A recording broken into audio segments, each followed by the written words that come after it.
specifically calling for the genocide of Jews, does that constitute bullying or harassment?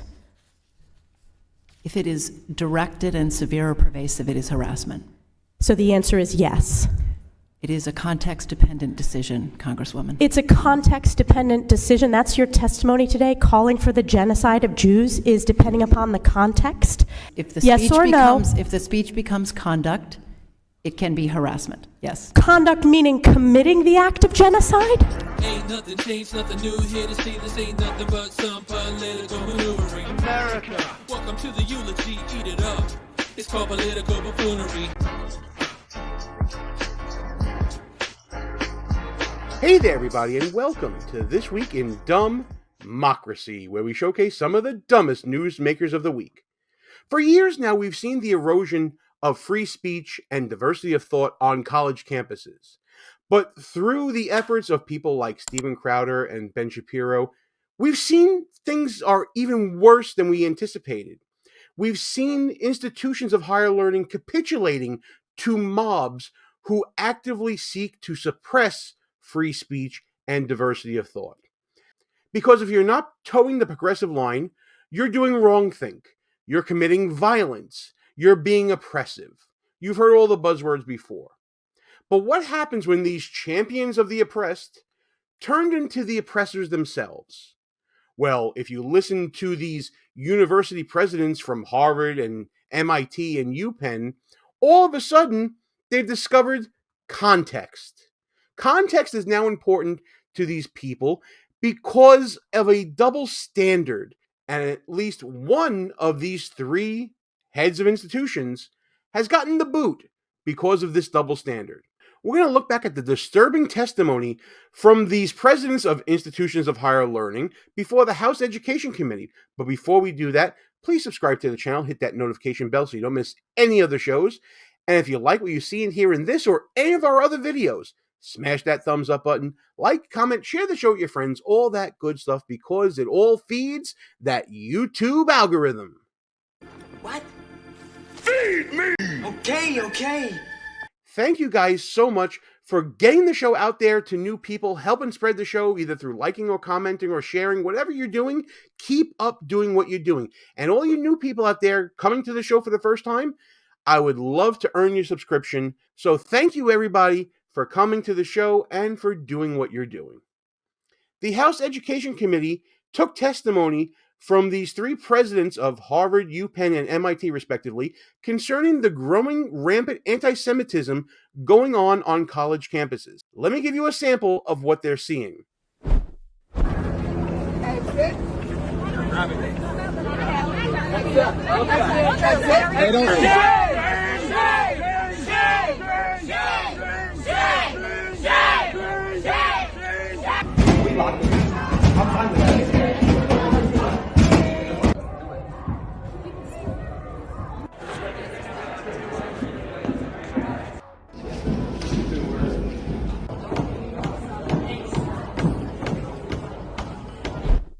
So in response to this growing concern for the safety of Jewish students on campus, the House Education Committee had this hearing, and Elise Stefanik from New York asked some very pointed questions of these witnesses. Dr. Kornbluth, Yes. at MIT, does calling for the genocide of Jews violate MIT's code of conduct or rules regarding bullying and harassment? Yes or no? If targeted at individuals, not making public statements. Yes or no? Calling for the genocide of Jews does not constitute bullying and harassment? I have not heard calling for the genocide for Jews on our campus. But you've heard chants for intifada.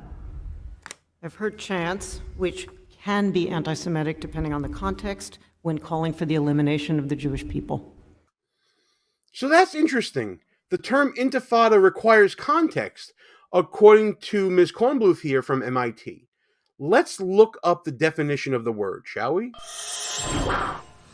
So this is really interesting because when you go to Merriam-Webster's website for the term intifada, it says it is uprising or rebellion. Specifically, an armed uprising of Palestinians against Israeli occupation of the West Bank and Gaza Strip. And they have a sentence here using the word in context saying, I was a college student at Tufts University in December 1987 when the first Palestinian Intifada began. But to many students who are Jewish, Intifada means so much more than that. So those would not be according to the MIT's code of conduct or rules.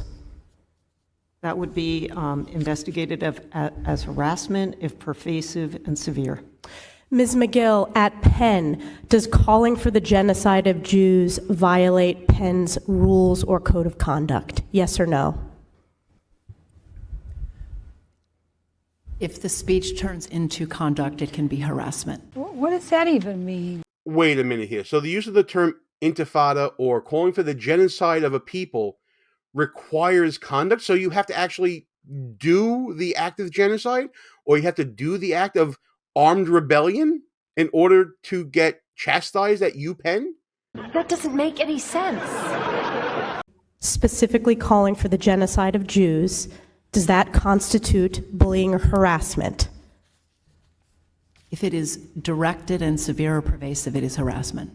So the answer is yes. It is a context-dependent decision. I don't think it means what you think it means. There's that word again. It's a context-dependent decision. So I guess you would have to target a specific person for that to be harassment, right? I mean, didn't we just see a video of students harassing a single Jewish student, blocking his way to walk and screaming shame at him? Wouldn't that be targeted harassment? Yet, I doubt anything was done about that. It's this wordplay here and semantic game that makes all of these presidents of these high institutions absolute hypocrites. Congresswoman. It's a context-dependent decision. That's your testimony today. Calling for the genocide of Jews is depending upon the context. That is not bullying or harassment. This is the easiest question to answer yes, Ms. McGill.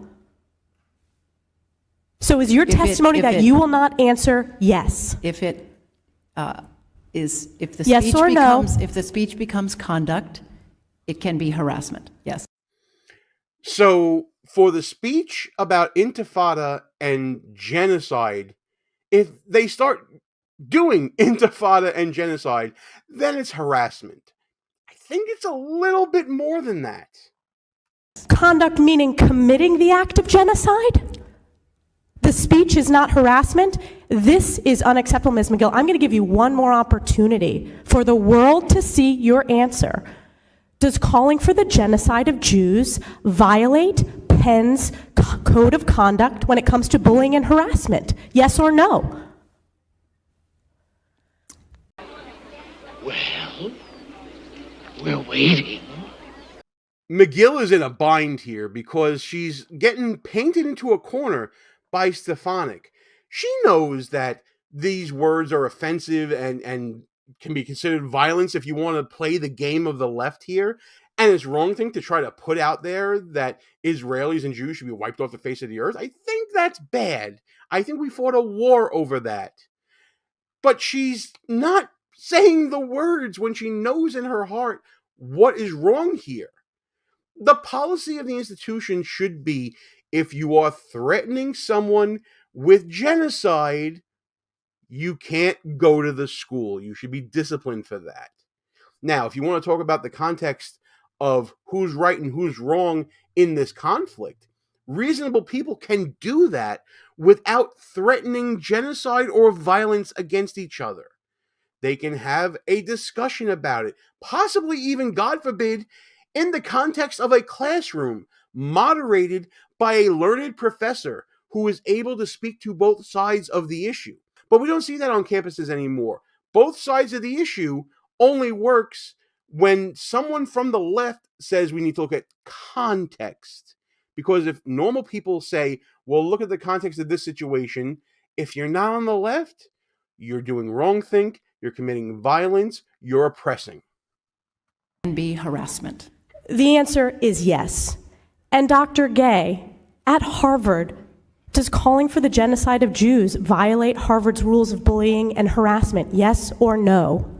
It can be, depending on the context. God damn it, not this shit again.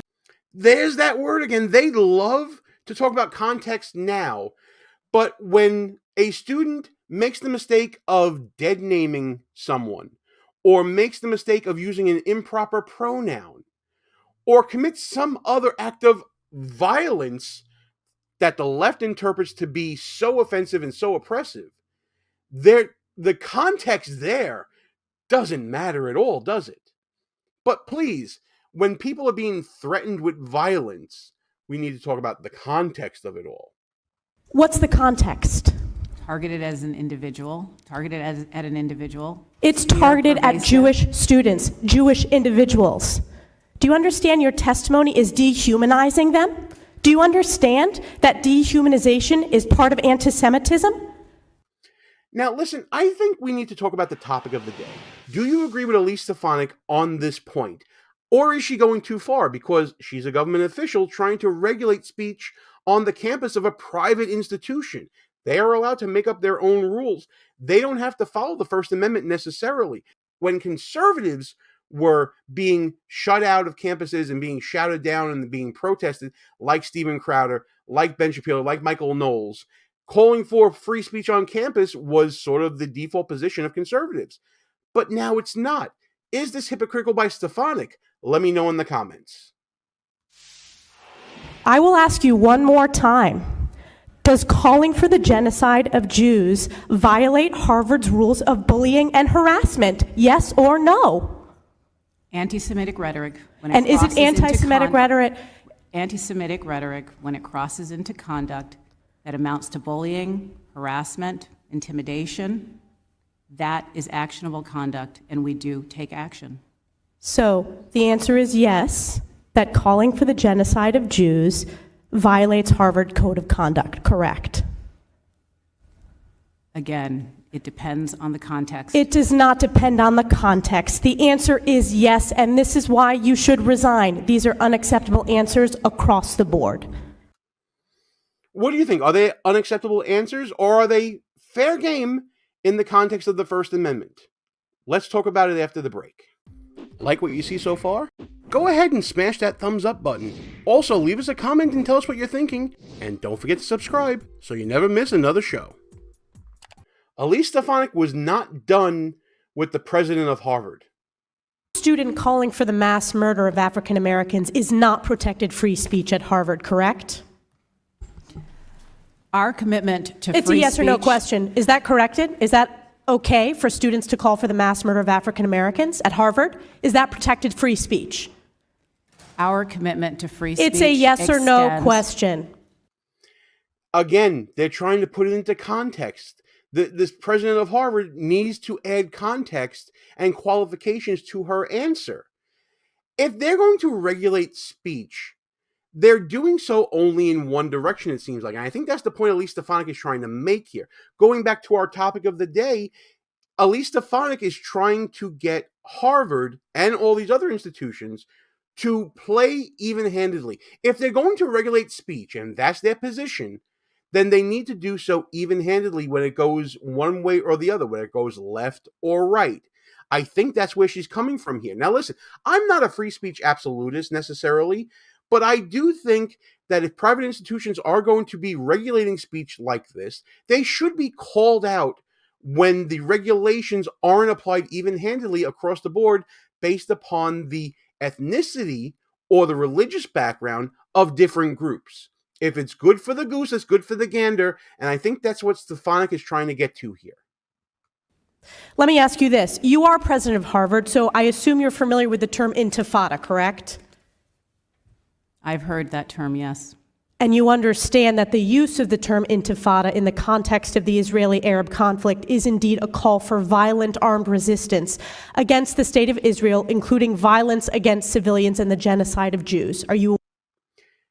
Now, Elise Stefanik went beyond the Merriam-Webster definition that we talked about earlier, and I guess we'll allow her to have her context as well here.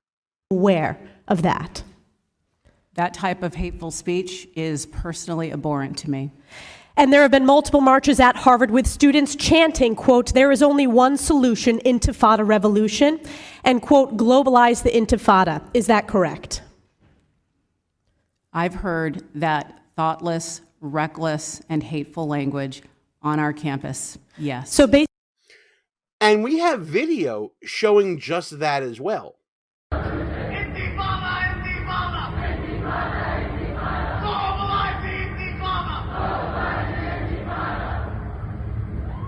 So I'm glad that we're all in agreement that there is this hateful rhetoric going on at Harvard. And now we need to talk about the punishment that should be meted out to these students. based upon your testimony, you understand that this call for intifada is to commit genocide against the Jewish people in Israel and globally, correct? I will say again, that type of hateful speech is personally abhorrent to me. Do you believe that type of hateful speech is contrary to Harvard's code of conduct, or is it allowed at Harvard? It is at odds with the values of Harvard. Can you But not our say here that it values is against the also- code of conduct at Harvard?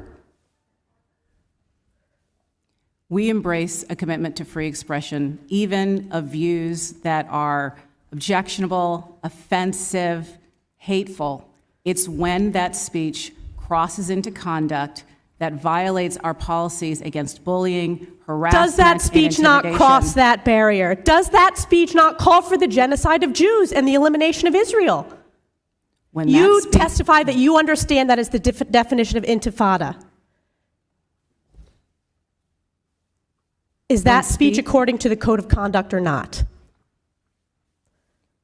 We embrace a commitment to free expression and give a wide berth to free expression, even of views that are objectionable. You and I outrageous, both know and that's not the offensive. case. You are aware that Harvard ranked dead last when it came to free speech. Are you not aware of that report?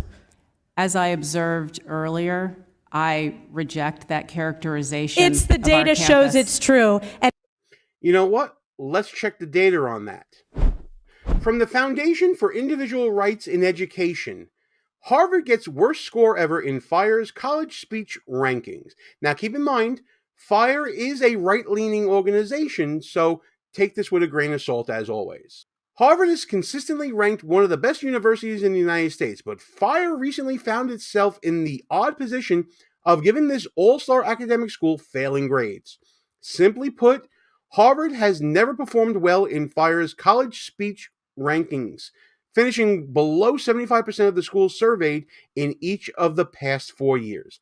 Harvard completed this downward spiral in dramatic fashion, coming in dead last with the worst score ever, 0 out of a possible 100. What's more, granting Harvard a score of 0 is generous. Its actual score is negative 10.69. Now let's see exactly what this means. Bad across the board. First of all, Harvard, which on paper commits to protecting free speech, has a dismal record of responding to deplatforming attempts to sanction students, groups, scholars, and speakers for speech protected under the First Amendment standards. In 2019, Harvard sanctioned 4 scholars, 3 of whom it terminated. In 2020, Harvard revoked conservative student activist Kyle Kashov's acceptance over comments he made on social media as a 16-year-old. In 2022, Harvard disinvited feminist philosopher Devin Buckley from an English department colloquium.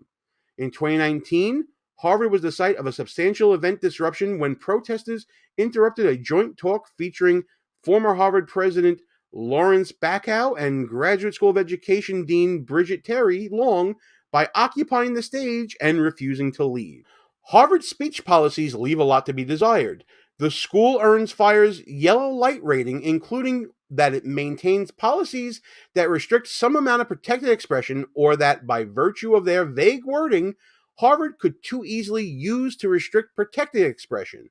Again, this idea of unequal treatment depending upon the context of who is the oppressed and who is the oppressor, who is the one committing violence and who is the one claiming to be the victim of violence. It's all relative at Harvard. You can definitely check out the rest of the testimony online. There's about 5.5 hours worth of it if you look in the right places like C-SPAN or Forbes channel. It's all out there. But at least one of these university presidents, M. Elizabeth McGill from UPenn, had some regret after the hearing and put up this statement to the UPenn community. There was a moment during yesterday's congressional hearing on anti-Semitism when I was asked if a call for the genocide of Jewish people on our campus would violate our policies. In that moment, I was focused on our university's longstanding policies aligned with the US Constitution, which say that speech alone is not punishable.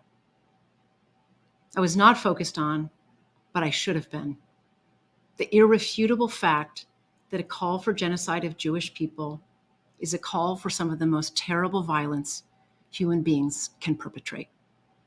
It's evil, plain and simple. Well, look who just caught up. Okay, so she's changing her tune a little bit and understanding from the fallout from that hearing and the news that followed it that maybe she got this one wrong. At least she was woman enough to admit that. Ultimately, she did resign, but she did not leave the school because, guess what? She still has tenure. So she's still going to get paid from the law school that she teaches at. And it's just this responsibility of being the president of the university that she's being relieved of, as well as, I believe, another trustee of the university who's leaving as well. I want to be clear. A call for genocide of Jewish people is threatening, deeply so. It is intentionally meant to terrify a people who have been subjected to pogroms and hatred for centuries and were the victims of mass genocide in the Holocaust. In my view, it would be harassment or intimidation. You think? Well, I'm glad she finally came around to that, but it took a lot of pressure to get to this point. So to sum things up here, I think ultimately context does matter in a lot of respects when it comes to speech anywhere, whether it's on campus or elsewhere. We live in a society right now where people like to jump on each other. They like to dunk on each other. They like to own the competition. And I get that. It's fun. It's entertaining. It gets a lot of clicks. But what we shouldn't do as a society, as a campus, whatever institution or unit of society you want to talk about, what we shouldn't do is expose people to threat of harm. There are reasons why in civil law you can sue for assault and battery just for putting someone in anticipation of being harmed, much like those students were doing surrounding that Jewish student at Harvard. So when you see things like people being threatened for harm in the general sense or in the specific sense, like those students huddled in a library fearing for their safety, understand that that goes beyond what people would normally think of when it comes to regulating speech, because you're crossing the line into imposing a threat onto someone else. That leads to not only civil liability, but criminal liability. But in any event, when you're talking about laboratories of higher education like these universities and these colleges are, people of all stripes should be allowed to freely work out for themselves what their positions are going to be. These are still young minds forming.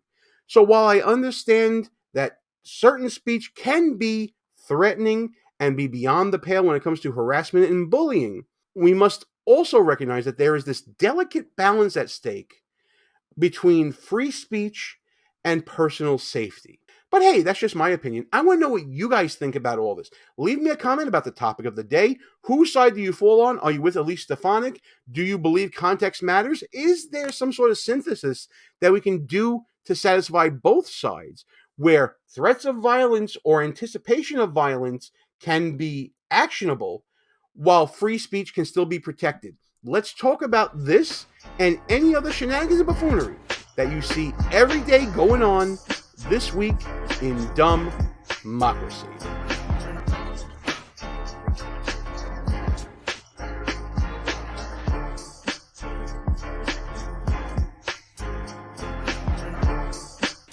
All views and opinions expressed here are not necessarily of the mainstream media and may offend some listeners.